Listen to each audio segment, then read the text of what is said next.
उदयपुर शहर में एक दर्दनाक हादसे में 17 वर्षीय किशोर की करंट लगने से मौत हो गई।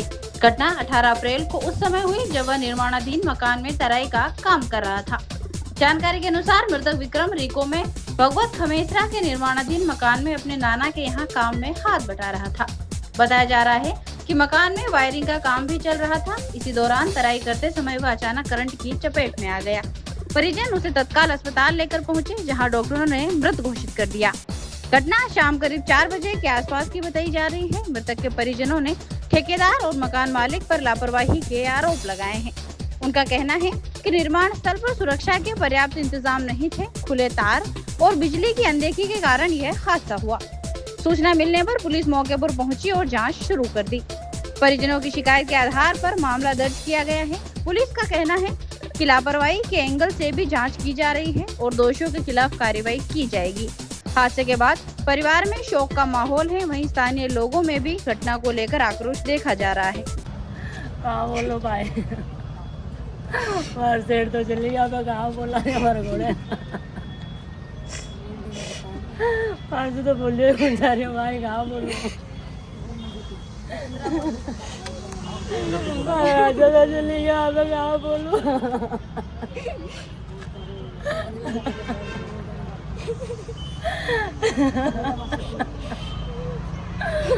भाई हमारे सेठ गोए की राजू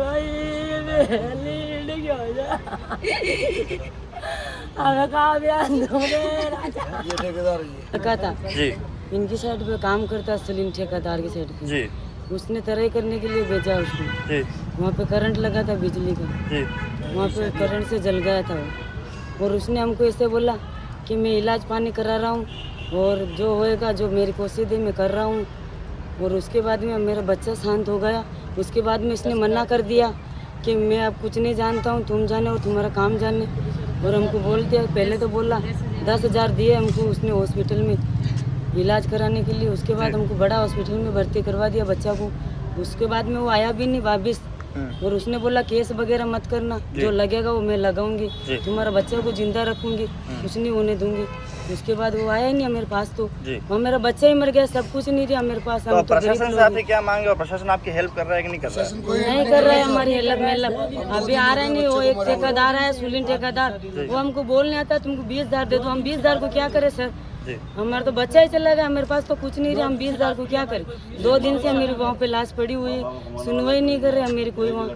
हम मेरे एक ही लड़का था, एक ही चला गया, तो मेरा कौन रहा फिर अलीवास में? नहीं तो उनकी सजा करो कि हमारा कुछ करो। कानून तो कानून भी मेरी बात नहीं सुनता है, तो फिर हम क्या कर सकते? गरीब आदमी सर 18 तारीख से पहले भी ये बच्चा वहाँ काम करता था। नाम विक्रम है, पिताजी का नाम नक्कू बंजारा है। तो ये सलीम ठेकेदार और मकान मालिक जो कोई खमेसरा करके है, वह इन बच्चों से काम करवाते थे। तो वहाँ काम करवाते शाम को इनको 18 तारीख को बोला कि बच्चों काम कर लिया, ठीक है कोई बात नहीं, अब तराई करो। अब तराई करने लगे तो सर वहाँ हाई वोल्टेज लाइन थी बड़ी वाली, तो वहाँ से उस बच्चे को करंट लगा।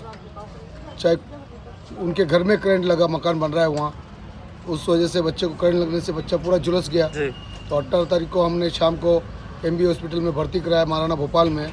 तो वहाँ ये लोग आए, सलीम वगैरह आए, ठेकेदार वगैरह, उन्होंने 10,000 रुपये इलाज के दिए कि हम इलाज करवाएंगे और इनको कहीं और भी ले जाना पड़ेगा तो ले जाएंगे। अब जब हमने इनको बीच में बोला सर बच्चे की तबीयत ख़राब है, ठेकेदार जी आप चलो जो इस बच्चे का कहीं और इलाज करवाएं, तो इन लोगों ने मना कर दिया और हाथ ऊपर कर लिए और बोल दिया कि हम तो कोई इलाज नहीं करवाएंगे। इस कारण से बच्चे की डेथ हो गई करंट लगने से कल 25 तारीख को सुबह 8 बजे। तो हम सुबह 8 बजे से यहाँ हिरणमंगरी थाने में आके बैठे हैं। इनको हमने रिपोर्ट भी दी, तो ना तो सलीम ठेकेदार के खिलाफ ये कानूनी कार्रवाई करे, ना मकान मालिक के खिलाफ कानूनी कार्रवाई करे। 2 दिन से मोर्चरी में लाश पड़ी है और हम लोग पूरा परिवार यहाँ बैठे हैं, हमारी कोई सुनवाई नहीं हो रही है। और हमने रिपोर्ट भी दी है, ये रिपोर्ट की फ़ोटोकॉपी है, ओरिजिनल रिपोर्ट दी। तो रात को हमको बोल रहे हैं कि रिपोर्ट तो गुम गई, पुलिस वाले बोल रहे हैं, प्रशासन बोल रहा है, भगवान साहब हेड कांस्टेबल है रिको इंडस्ट्रीज एरिया में चौकी है वहाँ पे, वो बोल रहे हैं कि रिपोर्ट तो गुम गई। अब इन लोगों ने रिपोर्ट ही घुमा दी।